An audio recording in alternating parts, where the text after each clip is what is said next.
ready for us. It's about football. You gotta wanna win. You gotta wanna win.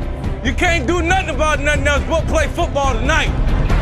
He got fear in his heart. I can smell it. Everybody get to the football. If they catch the ball, hit them hard, dog. Hit them, dog. This Hall of Famer, Ed Reed, you are listening to and watching The Burn Down.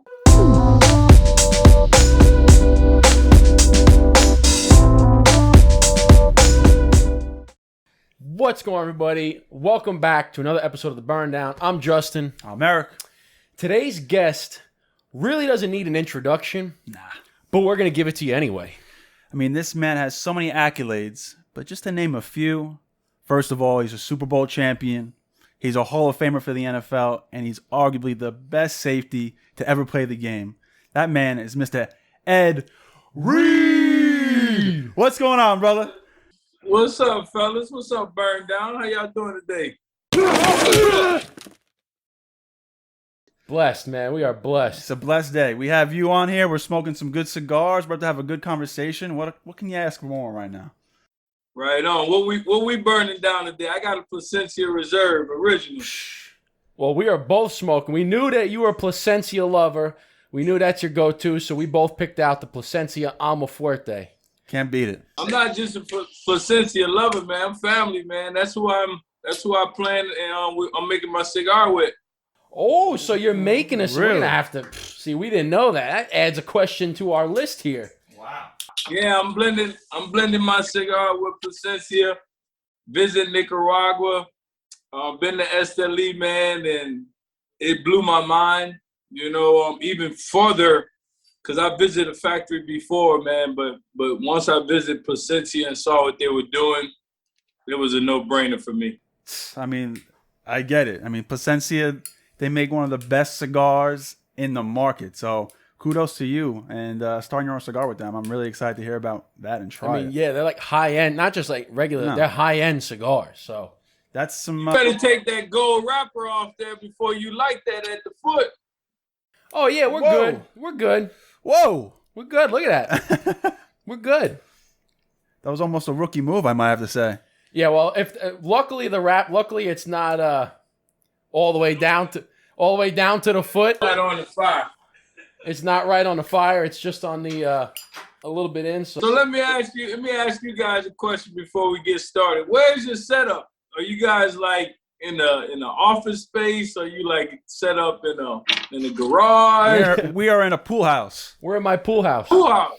Yes, sir. Converted it, made it the smoke lounge, the cigar lounge. I like it. Oh yeah, I mean, so when I first moved into this place, this was all filled, and you probably couldn't see it when the first episodes, but this was filled with pool shit, with boxes. It was kind of more of a storage unit than it was anything. Yeah. So we came in here like, man, we got to convert this. So I just took a day. I cleaned it all out, got all the shit out there, threw out what I didn't need, put everything in. He actually built a storage unit that we put over there, a little shed, cleaned it all out, and then converted it. We're like, this is it. This is the stew. It's the studio. There's no better way. Are you guys brothers or are you just homeboys? Homeboys. Brothers from another mother. Yeah. I know how that go, no doubt, man. That's what's up. We met. Brothers of the Leaf, I'm glad to be a part of this with you guys, man. I follow you guys and laugh a lot and get a lot of information. So, you know, I'm glad to be on here with you guys, man. We appreciate that, man. That means a lot to us. So thank you for saying that. I mean, that's a lot. It's a very surreal moment. Like, we have a Hall of Famer, NFL legend, who's saying that he's a fan of us. Like, man, we're fans of you.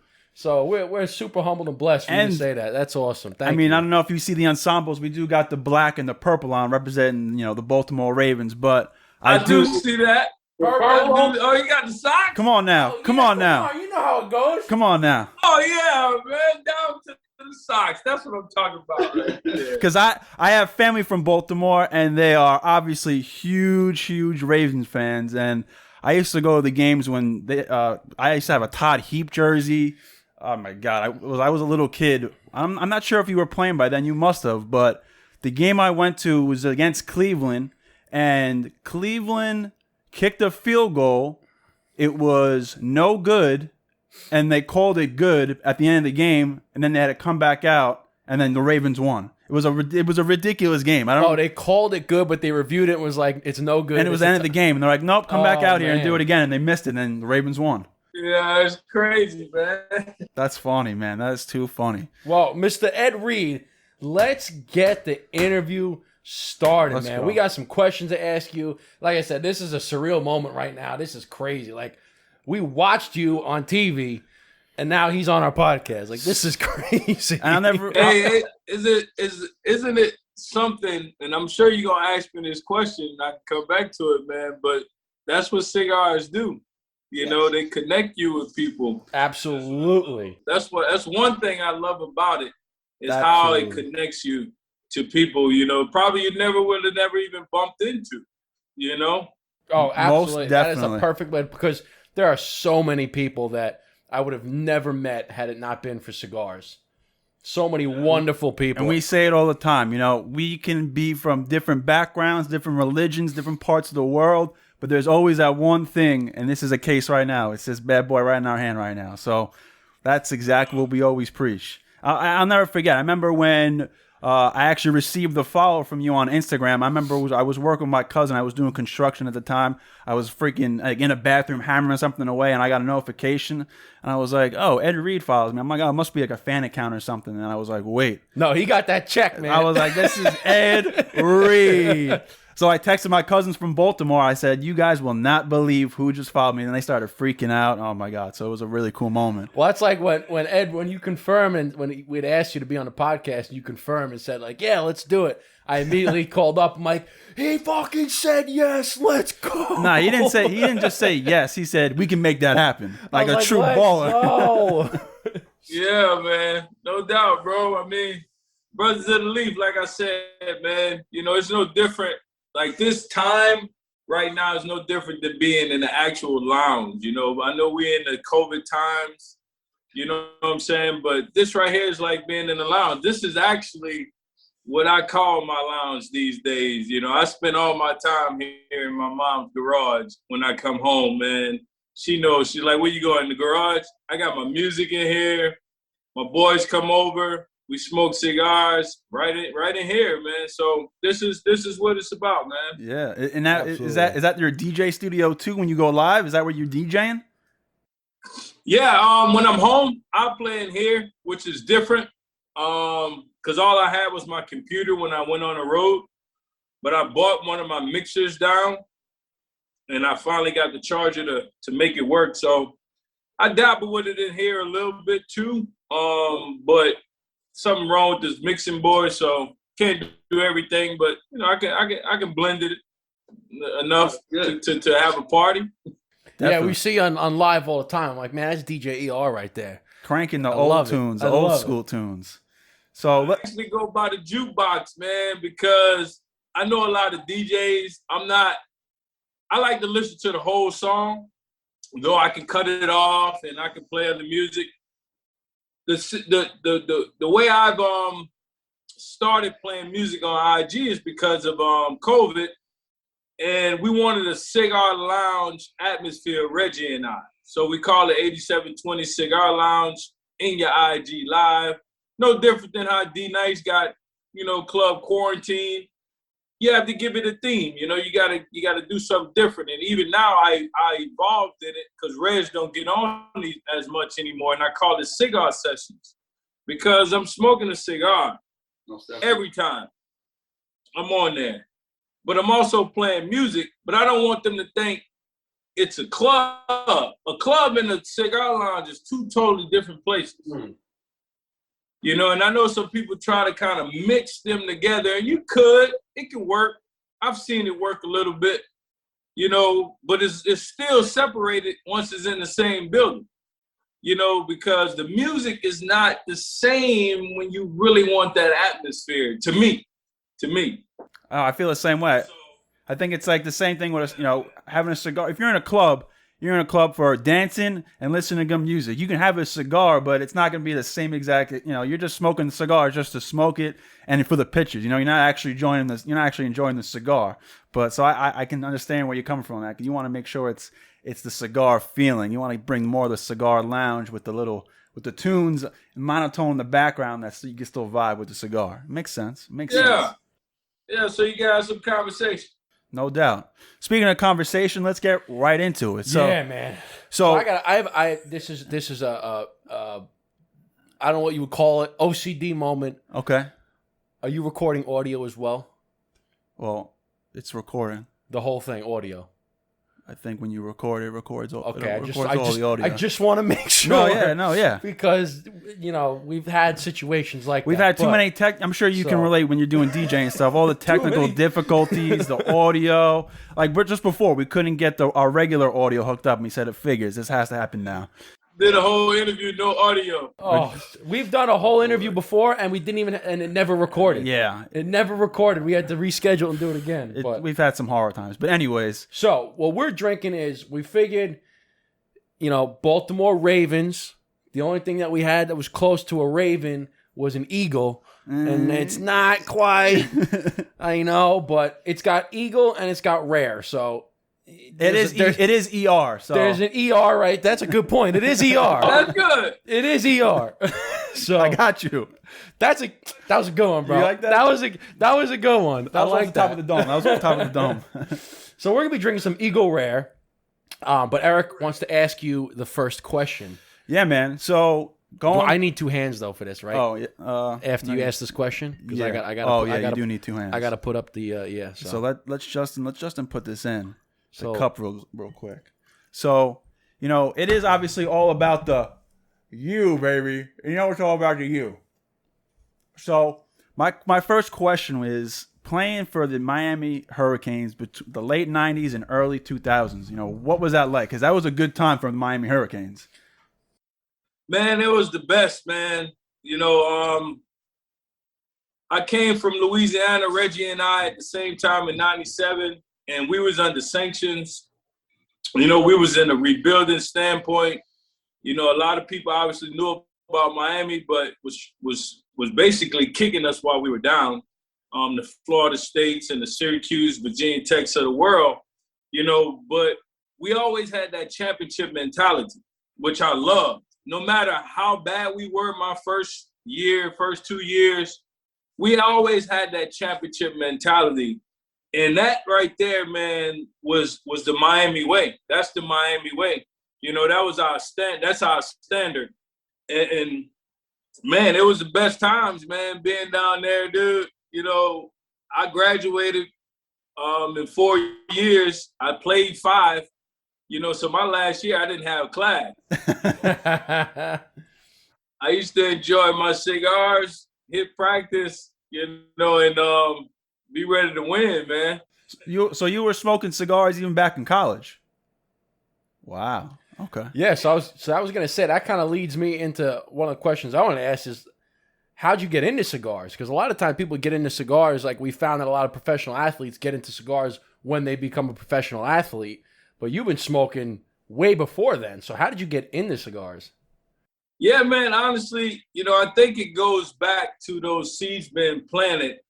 And my parents, my uncles, around the neighborhood, they used to always be playing dominoes, and somebody was smoking a cigar. A baby was born smoking a cigar. So cigars to me was all about celebration, When I got to college, it picked up even more between Reggie and I and Bubba Franks. Bubba Franks from Texas. Yeah. Prayers out to Texas. Green Bay right now for what we're going through with this storm. But Bubba Franks and I used to go and play golf at Granada. And Monte Cristo and Arturo Fuente were my beginner sticks, truly my beginner sticks. And it just took off from there, man. Reggie got drafted a year before me. And he was like, bro, I got some premium sticks coming to you. Look out for him. He sent me some. He's a big fan of Drew Estate, Liga Privada T52. Nice. Got that right up on the wall. Those are yeah, great. he sent me those sticks, man. And obviously, I've been a fan. I've been a fan of Drew Estate for a while. I got an Undercrown somewhere down here in this bag with the rest of the sticks. You know, so yeah, man, it started really back then with my parents, my dad, them passing cigars out, celebrating life, you know, and not knowing how to smoke a cigar as much. Yeah, what was that first one like? What was that first one like? Did it kind of hit you in the face like, what the hell is this? It was the best because I was the worst. I was so bad at golf, man. The cigar helped me to be like, you know what? This is fun. Yes. Relaxed you a little bit. Broke the sweat. Yeah. Broke the jitters. It did. We call it just like beer. We call it swing lube. Yep. Kind of loosens up the hinges a little bit, lets you calm down. Yep. No doubt. So Every time. right. Well, we talk about like we say that we've both tried playing golf without cigars. We can't do it. It's impossible. I can't. I cannot. I can't play golf without having a There's cigar. something about just like you said, like it kind of just takes the edge off, and you kind of just relaxing, and it's not as a serious game as people take it. You know, once you have a cigar, nothing else matters. You're playing, you're having a cigar. If you're not on tour, you better have a cigar with you, man. Exactly. You get it. Exactly. You get it. You get it, man. So really quick, going back to when you were in college, I was a big fan, and God rest his soul, rest in peace, Sean Taylor. He was a rookie coming in when you were a senior. Did you have any first impressions? Did you see him as what he was going to be in the NFL when he first came into the into college? Yeah, I did, but my first impression was, God, dude, who are your parents? Why? I mean, Sean Taylor came in looking like Andre Johnson. Andre Johnson, the same size he is today, was how he was when he was a freshman, maybe bigger. Sean was a man amongst boys. If we didn't have another senior playing alongside of me, I highly recommended Sean be. Sean was the next safety to play. But we had a connection, James Lewis and I. Obviously, we won a championship, and you had to earn your stripes. Sean was a sponge, man.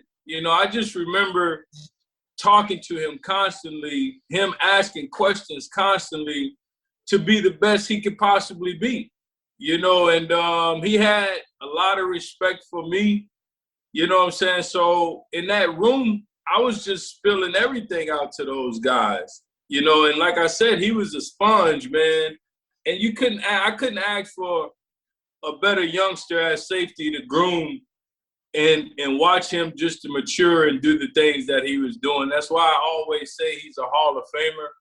If you check in the span of what he was doing, how he did it, he's a Hall of Famer. No question about it.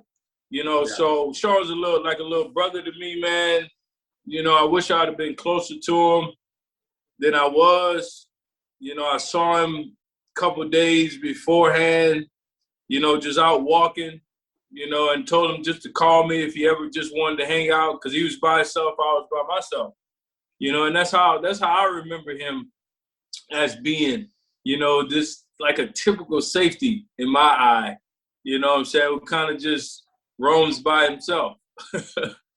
Kind of just loning the field, just kind of stalking their prey, like obviously like you used to do when, when I was telling my little brother, I was like, hey, we're gonna have Ed Reed on. He goes, man, you gotta ask him about him doing his stalking impression in the Super Bowl commercial a few years back. He said, you gotta ask him about why was he doing that? What was that commercial about? Being around all those legends. Boy,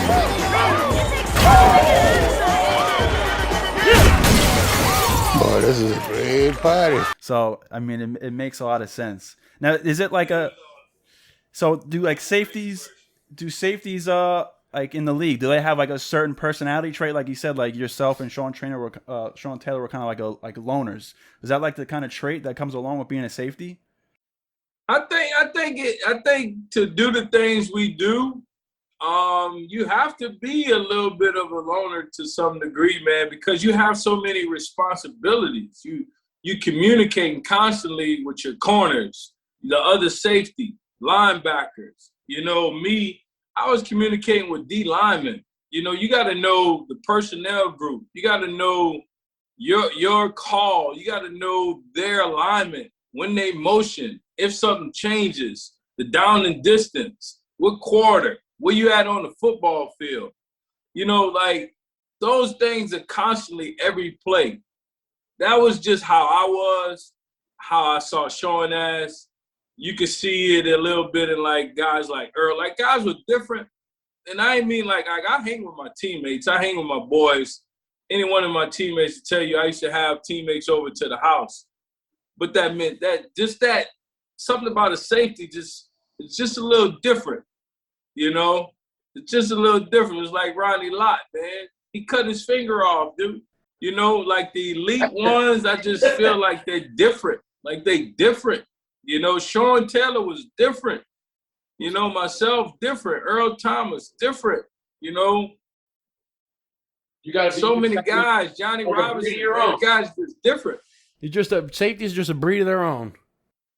Different, man. You know, but, you know, to be honest, most guys in the NFL have to do that. Most celebrities, I ain't gonna say celebrities, but athletes, you gotta be different, man. You have to carry yourself different. You know what I'm saying? When you smoke cigars, there's something different about it. You know, so that's how I kind of related things, and probably why I gravitated to cigars even more, because the difference it is in every other thing you do. You know, when you're in a cigar lounge versus when you're in a club, like you said, you know, it's just different environments. That's the environment that I gravitated to. You know what I'm saying? So I'm all right with being different, man. It got me this far, you know? No, I can certainly appreciate that, because that's one of the things, you know, we talk about on the podcast too, is, you know, we do have segments of where we try to be inspirational and positive and speak positive and speak life into the people that are watching and listening. And that's one of the things that we say is that, you know, if you want to be extraordinary, right, then you got to be extra from the ordinary. If you want to be one of those people everybody looks up to, then you have to be different than everybody else. Nobody wants to be, right? An original is always worth more than a copy. So why would you want to be just like everybody else? Why would you want to be a copy? Right? So being different is better in my case. You got to be different. Yeah. You got to be different. So, all right. So now we're going to move a little bit from college right into NFL. The league, baby. The league, man. So now so now you made it, right? And a question I had is first off, what was the big difference that you can see from moving from college into NFL? So now you made it, right? And I think it was 2001, right? 2001, 2002. So in the league, what was the biggest challenge that you had faced? Like the biggest difference stepping into the league? What was immediately like, oh shit, I gotta adjust. I gotta like. I just dropped my ash. Wait, was that on your person? Was that on? It was on my bag.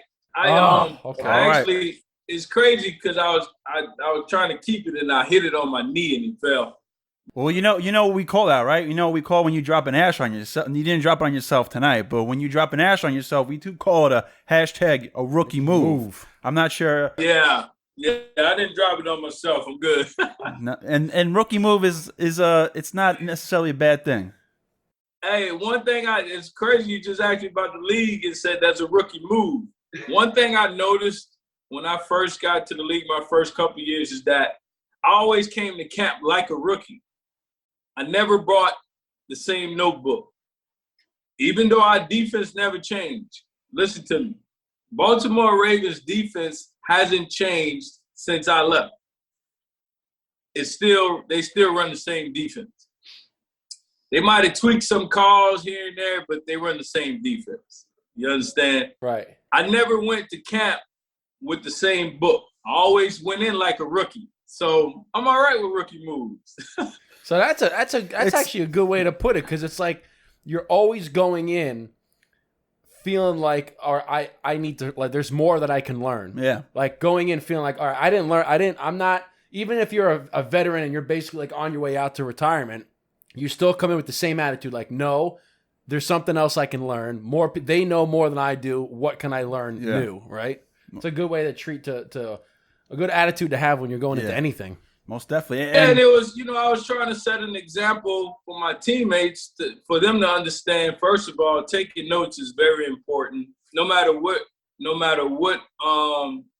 profession you're in, right? You gotta take notes. But I wanted to set that example for my teammates. Like, I'm not bigger just because I'm first rounder, every whatever. I'm not bigger than the team. Like, I'm coming here to learn. I expect that from my teammates. I'm sitting in the back of I used to sit in the back of the classroom while coach up there talking. I'm taking notes, and something say, look up and see if your teammates are doing the same thing. This is in training camp. If you're not taking notes when a coach or a teacher is talking, you as a player, you as a student, somebody is giving a dissertation and you're not taking notes. Yeah.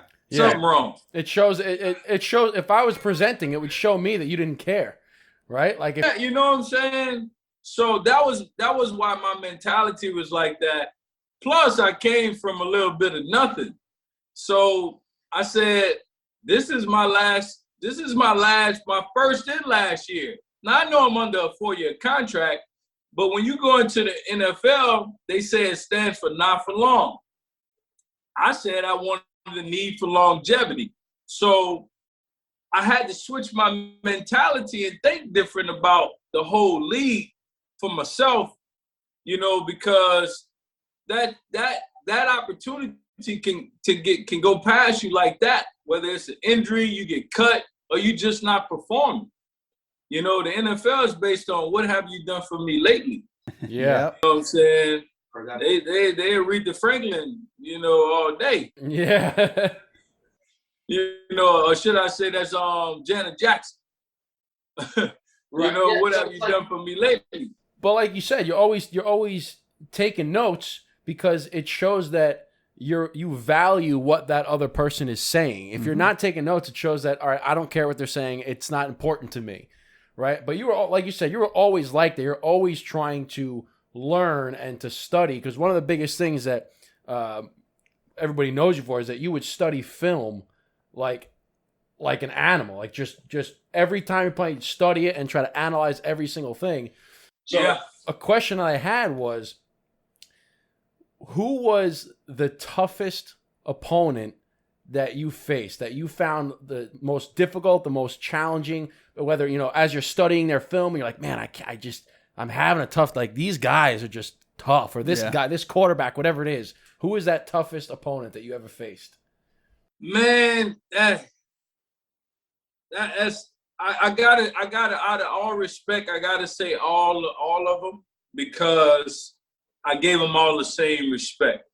I never slacked on watching film, no matter who my opponent was, whether they were bad or the elites. But some of them do stick out more than others, obviously, because of their competitiveness, like your Peyton Mannings, like your Tom Brady's, Phillip Rivers, your Andy Reid's, Donovan McNabb, those guys, those coordinators who do so much, those quarterbacks who can run with the ball like the Lamars and the Mahomes of the world. I played against Michael Vick, so that those are different opponents that do different things that you would have to, like, okay, I need to look at this a little bit more. You know what I'm saying? So it was really a lot of them, man. Then you got your receiver components that you throw in there. You got your Andre Johnson, your Reggie Waynes, your Marvin Harrisons, your Chad Ochocinco's, your Randy Moss, who you doubling now. So that kind of changes your defense. You know what I'm saying? So, and I was the type of guy, like, I'm not going to waste myself unless I have to go and double Chad. If I gotta go help the corner that we got a safety doubling somebody, that's like putting 4 people on one guy. Yeah. I'm saying, like, I'm counting myself as like 3 people. Like I don't want to have to do that, but if I have to do it, I'm gonna go and do it. So we just had so many different things within the scheme that I knew how to maneuver. That's why you saw me moving around on the field so much and doing some of the things I did, because I not only knew the defense and knew my opponent, I knew how to move around in the defense. You know what I'm saying? And put myself in position to do things, you know, and I watch other coaches do this with other players. And I couldn't get my coaches to do that with me as much, because if I wasn't back, they would throw the ball deep. And we didn't want them to throw the ball deep, you know, half the time. So I didn't have that imagination as much with my coaches, because we wanted it a certain way. Now, if you go up north to our rivalry, a person who didn't know that I looked at him as well was Troy Polamalu. He and I had a discussion at Pro Bowl one time, and this is him coming to me like, bro, tell me what you do. Tell me what you study, like what you looking at and stuff like that. And I quickly turned it back to him like, bro, I study you. And he was like, really? You know, I'm like, yeah, man, I study all safeties. And I would hope and expect you to do the same. And he was like, I am now. Oh, wow. But I also, you know, like I'm a fan of Troy. I was a fan of Troy, still a fan. And I was also a fan of Dick LeBeau. Dick LeBeau would put Troy at D-line, linebacker, safety, corner. He would align him in different places. But the offense looking at him like he's a safety. He's aligned at D-line. He's a D-lineman on this play. You know what I'm saying? So I used to watch those things and be blown away, man. Like, wow. You know, and it just helped me to become a better safety. I'm going to open this garage, so you might get some extra people in here. My nephews that made it back, my son. No problem. No problem at all. So, to continue off the conversation. So go ahead, Just. Yeah. So we, speaking about mindset, like your mindset on the football field, one of the things that we noticed was that everyone notices. Well, everybody noticed. One of the things was that whenever you would make an interception, you were looking to score. From the end zone. Put it inside the pocket. Like whether you caught it at the 10-yard line on their 10-yard line or 7 yards deep in your own end zone, you weren't going down. You were catching, and I'm gonna fucking score. Like, where did that come from? Was that always your mindset? That came from where football was invented. Football came from a game where you used to just throw the ball up, and there's 20 people outside. Only one person can get the ball because there's only one ball out there. And you got to get past all those guys trying to get to the end zone, whichever way we designated it to be. Everybody was on offense. Only one person on offense, everybody else on defense. That's called throw-up tackle for us, where I grew up at, in Metairie, Shrewsbury, Louisiana, 5 minutes out of New Orleans, 2 seconds from Holly Grove. That's how I grew up playing football. I played every sport. Michael Jordan was somebody who I looked up to, and he was a scorer. I used to emulate him in basketball. No matter what I played, I wanted to be somebody who contribute to the team in any way I can, whether that was a track, throwing a javelin. So in football, high school, I played offense, I played quarterback, receiver, running back, safety, punt return, kick return. So I was accustomed to having the ball in my hand. You know, I got to college. Santana Moss became our punt returner, him and Phil Buchanan, because those guys run 4.2s. I'm a 4.4, 4.5, so let those guys rush, let those guys return the punts. I go block them. I'm cool with that. So I was a special teamer. You know what I'm saying? So that really just came from a kid's mentality when it comes to the game. You hear people say it's a kid's game, and that's how you should play it. That's truly how I played the game, you know. It's a great way. I mean, it was always exciting because I even showed my fiance your highlight tape. I said, hey, this is Ed Reed. He's a Hall of Fame football player, and she doesn't know much about football. But one thing she picked up was, how come he's on defense and he always scores? How come no one ever tackles him? I said, that's just the way he was. That's why he's a Hall of Famer. Couldn't. It's not like they're not trying. They No. just couldn't. And one of my favorite moments, because, I mean, and I'm a Jet fan, so you were a Jet for a short period of time, so thank you for your time there.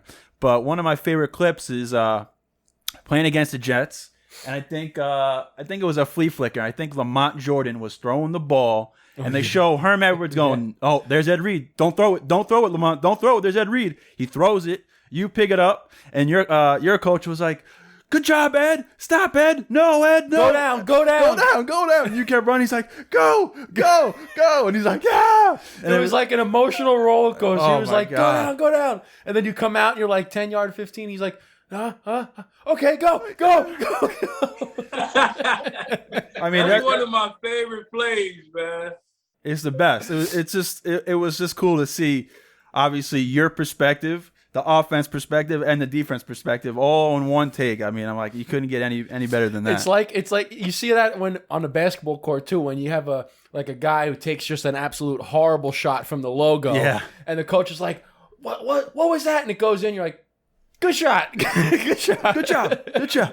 That was me watching the Bulls every time Luke Longley got the ball on the side. Not Luke Longley, Bill Cartwright. Every time Bill Cartwright got the ball and he wind up and take that damn shot, I'd be like, no! Good shot, Bill. Good shot, Bill. Good shot, Bill. There you go. There you go. That was your shot. That was your shot. That's hilarious. I never wanted Bill Cartwright to take shots. Right? Dude, that's so funny. That happens all the time. It's so good. I mean, Yeah, that's one of my favorite plays, man. Everybody was mic'd up that game. Ray, myself, Coach Herm, Billick, Lamont Jordan on that. It was a halfback pass, and during the week, because Lamont told me about it, Lamont was like, Coach is like, look, if Ed back there, don't throw the ball. Don't throw. I love the ones too where it's like you made an interception, right? And you run and somebody gets you. So then you go to the sideline, mic'd up, and you're like, I'm gonna run the next one back. I'm gonna get the next I'm one. gonna get the next one. And like then 3 plays later, you pick it off again and gone touchdown. It's like, I love that. Man, that's one of my favorite plays. Because Deion Sanders, my big bro, was on the team at the time, and he didn't play that game. And I made a few plays that prior to that game, just doing some crazy stuff. And Prime came up to me after that play. At the end of that play, when I scored, Deion ran down the sideline, got me in the end zone, looked at me, and said, "You the dude." He's like, "You that dude." When Prime told me that, you were done. You could have retired right there. I could have, man, no doubt, man. Cause Prime was like, that's who I looked up to as well. He scored with the ball. He's a defender who played multiple sports. Like I was that kid growing up playing all kinds of sports. I wanted to be like Bo Jackson, Deion Sanders, these guys, the Ricky Henderson of the world. I'm out there stealing bases and hitting home runs and run from a baseball game to a track meet all in the same day. This is the type of stuff I was doing, and I commend all those sports and all those coaches to allow me to do that because it helped me to become the football player that I was. All those sports helped me play football better. Well, it's a compounding effect. I mean, you did everything that you were going on, and it compounded, and it led to who you were and who you are today. So that's awesome. Don't that sound like a good blended cigar? The compound? The compound? Are you dropping hints here? Dropping or what? a little hint right here or what? I'm just saying, man, like that's what I love about the cigar industry that I've learned, that there's so many different parts for us just to get the cigar. It's hundreds of people who touch this before we get to enjoy it. Yes. Right. And I learned this stuff before I even wanted to blend my cigar. Like, I always told people who met me when I, about 4 years ago, really started wanting to make my cigar. I was like, even if I don't make my cigar, and I still say it, even if I don't come out with a cigar, I'll still be telling people about etiquette on smoking cigars. You know, no matter what, you know. It's a part of you. It's a part of who you are now, is smoking cigars. True stuff. I mean, you accepted your Hall of Fame trophy with a cigar in your mouth. I'll never forget that. I remember being in Connecticut. I remember taking a picture and posting it and saying, "Look at this guy. He's holding his Hall of Fame statue with a cigar in his mouth." Now that's a true brother of the leaf right there. Like he said, it signifies celebration. No doubt. No doubt. No doubt. That's it, baby. That's it. But the crazy part about Hall of Fame, man, true story. I'm sitting on the stage and I'm just cigar foreplay, as we do. Just holding it. I'm just holding it. You know, I'm puffing on it. One of the Hall of Famers sitting up there, I believe it was Mel Blunt, who is my guy. I love this dude. He looked at me. He was like, "You gonna like that?" I'm like, "I don't know, man. You know, I'm at the Hall of Fame. You know, I gotta give my speech." He was like, "Yeah, you're a Hall of Famer.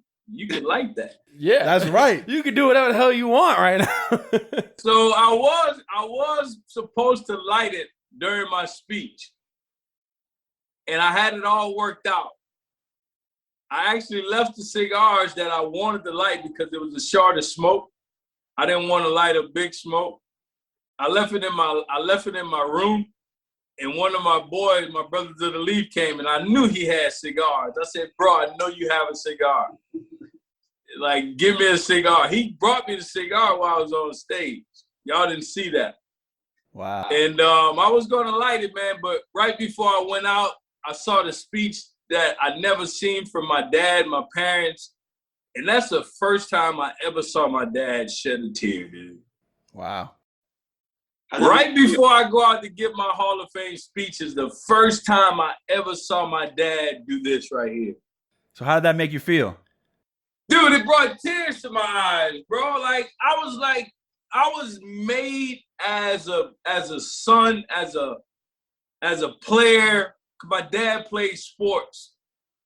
I went to the high school that my dad left because of racial stuff.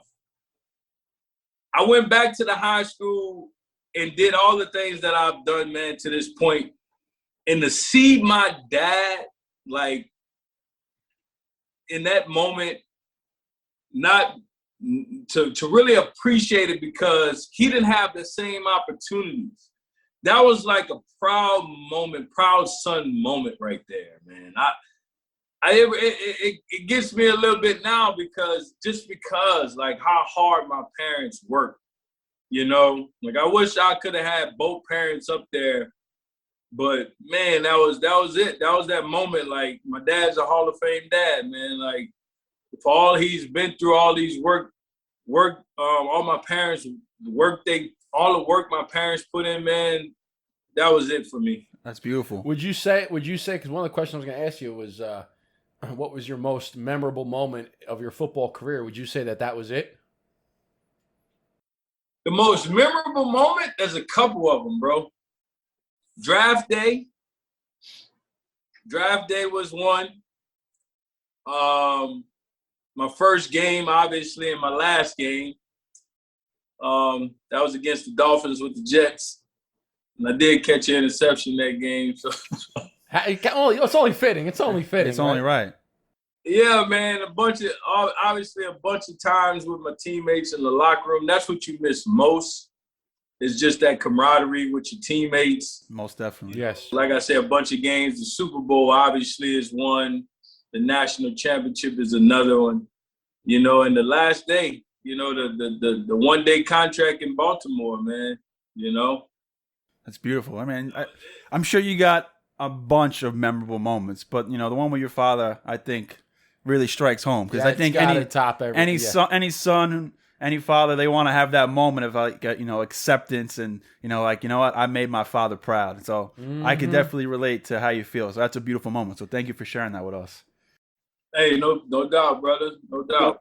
So speaking of camaraderie and brothers and family, do you have some like people you smoke cigars with often? Do you have, like, I know you smoke cigars with Reggie Wayne. Are there like people that you hit up and like, hey, let's have a cigar. Let's go right now. Yeah, man. It depends on where I'm at. Like I said, we started the IG cigar session, so I know people in different states now. And when I go to a different state, I might go live and they might be around, and I'll hit them up. And we'll smoke a cigar if I'm in their city. But, man, before my dad had surgery, I had got him smoking cigars. That was the best. Like, come home and I could smoke a cigar and play dominoes with my dad, my brothers. Now a couple of my brothers smoke cigars because of me. They never really smoked cigars. That's the best. Obviously, smoking with Reggie. Javier from Placencia. Anytime I could smoke with Javi, which every time I'm in Miami. My guy, Alex Mendez from La Rosa Cigars. His shop is 5 minutes from the school. So I'm always smoking with a bunch of Cubans, man.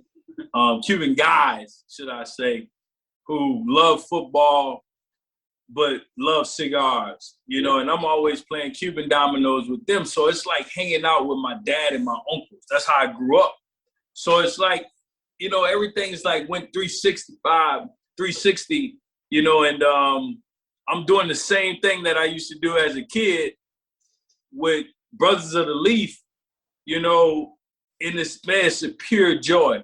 You know what I'm saying? So I don't mind smoking, man, with anybody, man. If they good people, got a good head on their shoulders, and the whole conversation is not just about me. It's conversation. I love that. I love to go to cigar lounges. Like, I'm a cigar lounge guy. You know what I'm saying? Like, I'm a go to a cigar lounge type of guy, if the atmosphere is right, and I'll smoke with any brother or sister of the Leaf, man. Yeah, we saw you. Speaking of some Sisters of the Leaf, we saw you in Miami smoking with Ibis and Cigar Lover and Mayor Ling and all those ladies down there. So I was like, oh man, look at these. Look, Ed Reed hanging down in Miami. Cigar Lover 12, Evie's, she's my girl. I wish I could get her just to go out with me one time now, but that's my girl. She have a lot of beautiful ladies and some fellas who I know I met who smoke with her. And now we have a little group that we go smoke. We smoke together, in Miami, man. So, and that's what cigars, like you said, that's what it would do, man. You meet people from different walks of life. Yeah.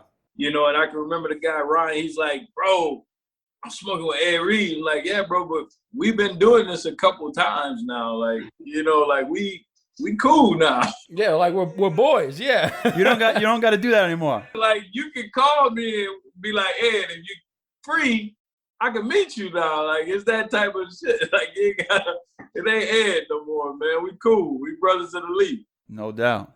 So, and we appreciate you coming on and smoking with us and hanging with us. I mean, this is, like you said, it feels like we're hanging in a lounge. It feels like you're here in the pool house or we're there in your garage and just hanging and having a cigar. Yeah. And because it's weird. It's like, we only speak, via text on Instagram, so you don't really know. You see people on videos and TV and stuff, so you don't really know how people are. But I must say, the conversation right off the bat between you, it was like we were boys already. It was like right into it. There was no like little awkward or like warming up. It was like, hey, what's going on? Let's talk. Let's smoke a cigar. Let's get right into it. So yeah, man. Yeah, that's what it's about, bro. That's truly what it's about, man. That's what I love about it. So let me ask you this now. And I like asking this question too because it makes people think. It really makes you think. And the answers are, I mean, it's endless, right? But if you could pick one person, dead or alive, to smoke with that you haven't smoked with yet, who would it be? I've smoked behind Michael Jordan. Hey, a win's a win. Hey, that's more than we've ever come close. I've smoked the cigars that Mike smoked, but I smoked behind Michael Jordan. He was in the golf cart ahead of me, and I was smoking behind him. So Michael Jordan would be on that list. Martin and Malcolm, Muhammad Ali.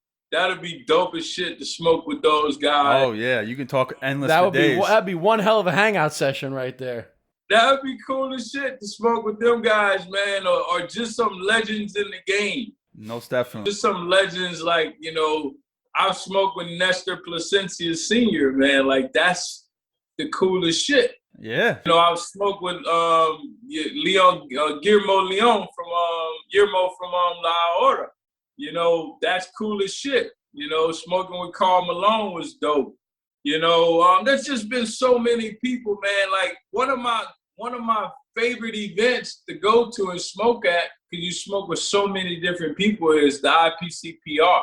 Yes. So it don't have to be celebs. You know what I'm saying? Because you'll find yourself smoking with complete strangers talking about the world turning or the universe. You know what I'm saying? Like, I love that. So it don't have to be a celebrity, but if I could choose, yeah, those would be my guys. Well, that's a great list right there. That's a great list, and we've had some interesting answers because we actually had a Sister Relief on the podcast a couple weeks ago, and she said Tupac. And then she was going into the type of cigars that Tupac would be smoking. She was like getting really into it. She's like, he'd be probably having his Hennessy and like maybe like a LFD, double Lajero. And she was like getting really into it. She's like, we're going to be talking all day. So we're going to have the best sticks, but definitely a LFD, double Lajero. I'm like, you know what? Like coming up with scenarios with people who have passed to smoke a cigar with and trying to put the type of cigar that they would smoke.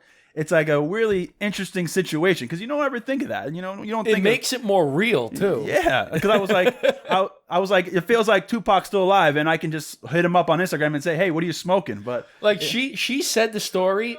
She said the story so detailed. I'm like, did that actually happen? Yeah. Like, did you do that? And like, not. Because as soon as you said, I wouldn't mind smoking, man. Now, I mean, some guys like LeBron hit me up. He smokes cigars. I wouldn't mind smoking a stick with LeBron. I wouldn't mind smoking a stick. That same room could be with Jay-Z. Jay-Z in there, I know he smokes cigars. That'd be a dope room, man. oh man, I mean, the conversations would be endless. Yeah. Well, that was on our list too. Like, we were asked that question too, and right off the bat, like two people that we actually thought of. Like me being a basketball player as well is Kobe Bryant, may he rest in peace, and LeBron James. Would like two people that I would love to smoke cigars with. Oh, Now, could you? I'm putting this out here. Imagine. I'm putting this out here. Could you imagine that? Burn Down Podcast, Ed Reed, LeBron James, all in the same room. endless. Man, forget about it. It'd be throw in some all those other. That'd be a great session. Jay-Z, put Jay-Z. Kobe, the late great Kobe, Michael Jordan, and LeBron. Come on, man. Who else enjoying cigars? Burrow from LSU. Bring him on in there. More the merrier, man. More the merrier. And I like what you said earlier because that's what we say all the time about a cigar. It's you don't have to be a celebrity. You don't have to be anybody. You can be an average Joe. We've had, and this is one of the inspirations of this podcast is because that we've been in a lounge and we've talked to people who walk in with mud on their boots and their hard hat after a long day and had a great conversation. Then we also have people who walked in with 3-piece suits and had another great conversation. And look at you. You're in your garage, NFL Hall of Famer, and with a hoodie on, and we're having a fantastic conversation. And it's only because of one freaking thing. And It's cold. Yeah. Everywhere right now. It's cold everywhere except for Cali and Florida. Oh, man.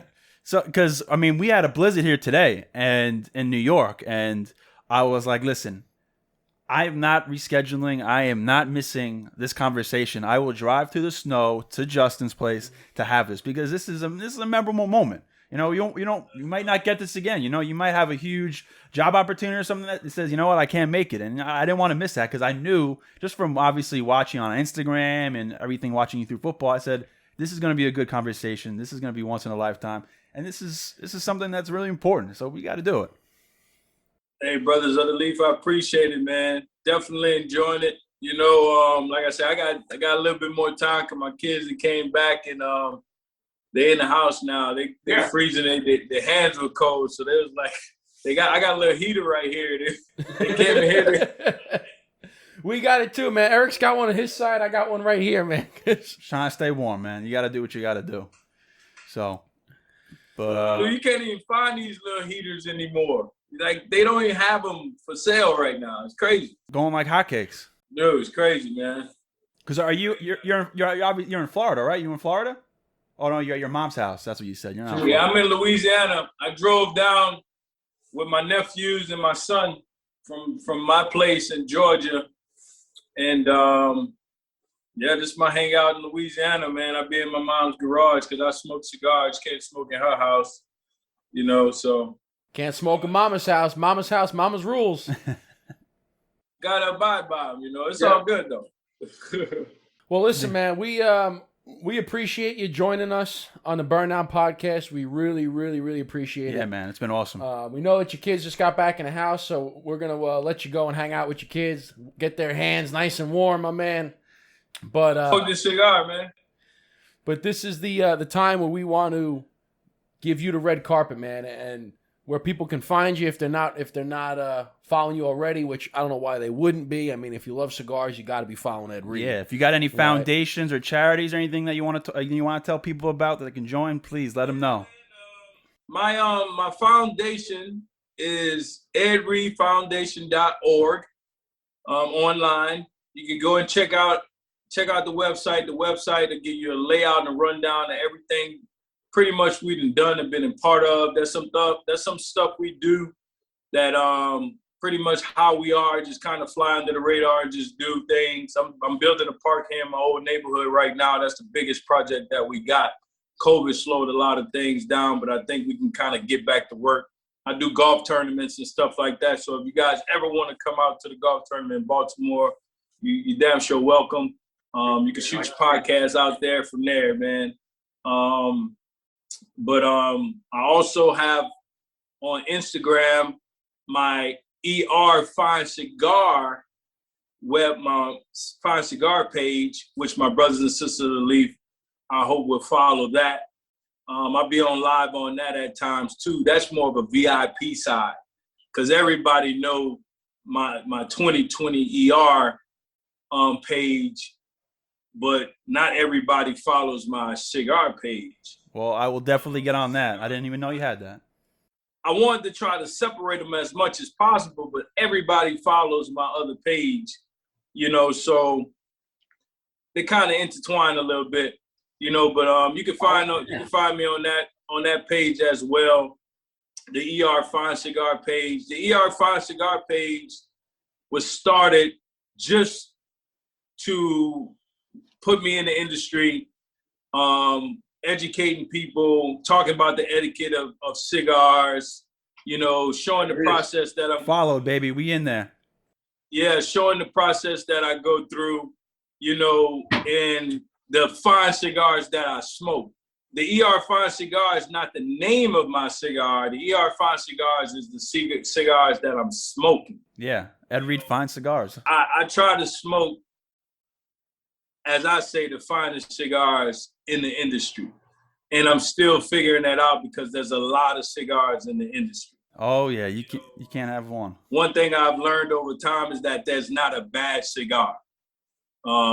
There's not a bad cigar. It's just cigars that's just not for your palate.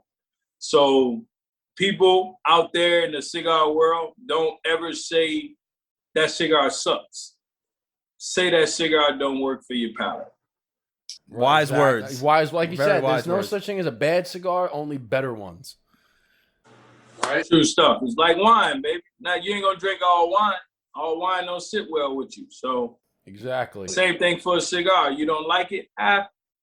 Go find you a better one. On to the next. And I mean, we're actually in the process of having our own cigar too as well. So, once we finalize that, I'm sure the process is, it's very meticulous. It's very, it takes a lot of baby steps to get it where you want to be. So once we finalize it, we'll get in contact with you and we'd love to send you some so you can try it out. Anything worth having takes time, right?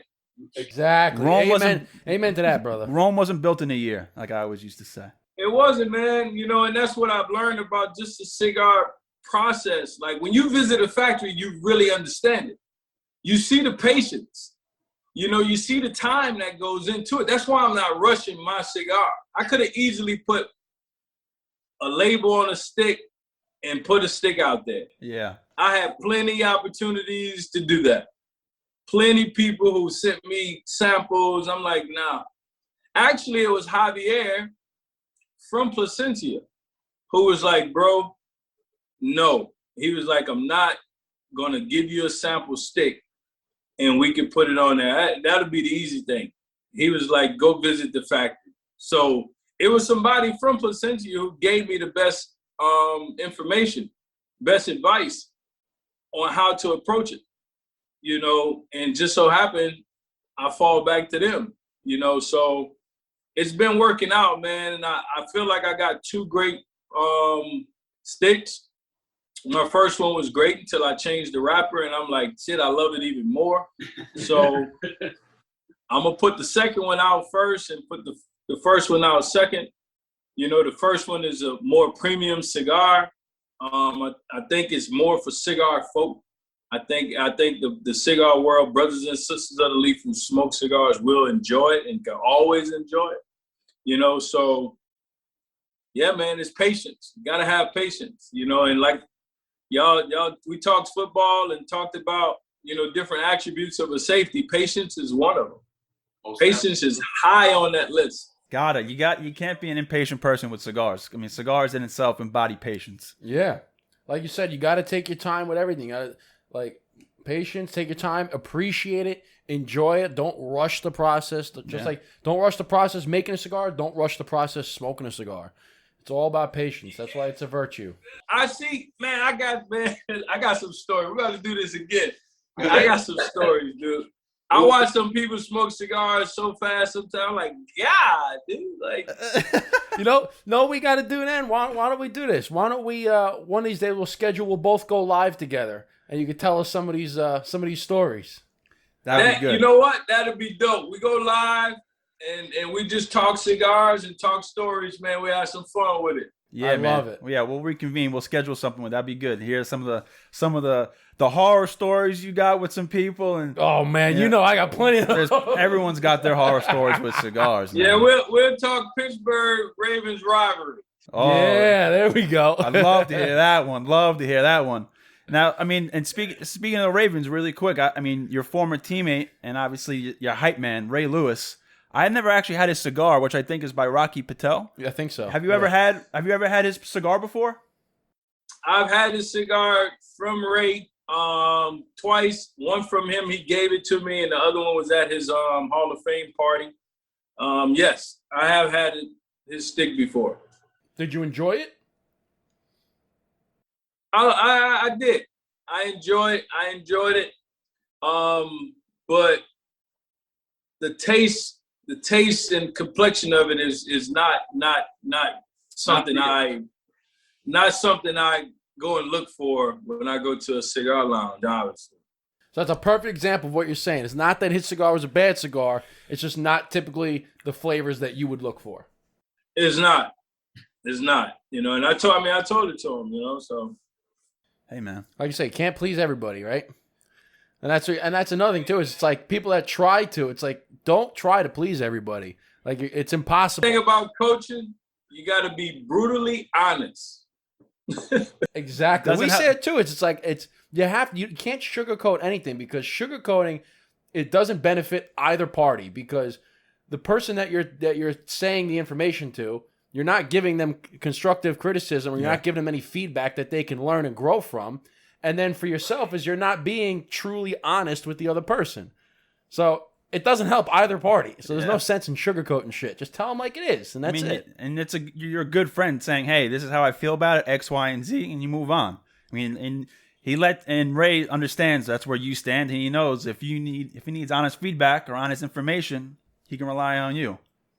Man, I learned a lot of that from sports. You know, why would I lie to my teammate? Because that's going to hurt us in the long run. I got to tell you the truth. You got your ass beat like a drum. And this is how.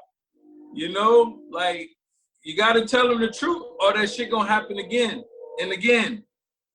And we're not gonna win. You know, so gotta be honest, man. You gotta be honest. Absolutely. Let me ask you this before I let you guys get out of here. You let me get out of here. Yeah. So you guys in New York, what's your favorite lounge up in New York? Ooh. It's a very tough question. One that sticks off the top of my head. Well, there's two. One is my local lounge, which is Matador's In Long Island. in Long Island. That is a lounge that they actually, quick story is they actually opened it up right across the street from my office. It used to be a deli, and then the deli closed, and it was vacant for a while. And it was a sushi joint that we would go to get sushi every Friday. We walked past you have to walk past the deli. Walk past the deli, all of a sudden there's a sign up, just a piece of paper that says Matador Cigars coming soon. I'm like, oh man, this is a blessing and a curse right now. I was like, because I'm at this office every single day, and if they open a cigar shop right here, I'm gonna be smoking every day at this shop. And it's not a shop. It's a lounge. It's a lounge. You got TVs on every square inch of the wall. Yeah. You got lounge chairs everywhere. The humidor is like, I don't know, 20 by 20. It's like the size of our studio here. Yeah. you ever see Jurassic Park when they first see the cigar? I mean the dinosaurs, and he takes off his sunglasses and he's like, whoa. Yeah. That's how I feel every single time I go in this humidor. It's huge. So I would Next time I come to New York, I gotta come visit that. I gotta come visit. Oh, you come here. You come hang with us in the studio. Hey man, if it wasn't for COVID, I wish we could be there together doing this. You know what I mean? No doubt. Say no more. When I come to New York, you gotta get me in the studio, man. We gotta smoke a stick. Well, Absolutely. man, we'll do it, no doubt. And the second one I would say is the Carnegie Club. New York City. That's the one I was about to say. That's the one. Let's go. Let's go. When I worked with inside the NFL. The hotel they put me in was right across from Carnegie. Wow. I didn't have to work till 12 o'clock the next day on a Tuesday. So I fly up on Monday night. Dude, I'm in Carnegie till it closes, dude. It's a great spot, man. Ronaldo Snipes is always in there. Who is? My man Ronaldo, the ex-boxer. He's always in there? Every time I go, never fail, he is in there. I love that place, man. I love the ambiance. Absolutely. I mean, Got a chance to smoke in Grand Havana up there a couple times too. Oh yeah, you got to know somebody to get in there. Yeah, that's the exclusive stuff. But yeah, it's a nice spot. I know they're doing some renovations. I hope the building keeps the place, but that's a nice view, man. You can enjoy the city, no doubt. It's beautiful. I mean, like you said, the Carnegie Club. My favorite thing about it is just the vibe and the ambiance. It's the old school library, the dim lighting, the music. Yeah, I'm sure you've been there on the weekends when they have like Frank Sinatra Saturdays and Frank Sinatra Fridays. Bro, they got the band in there.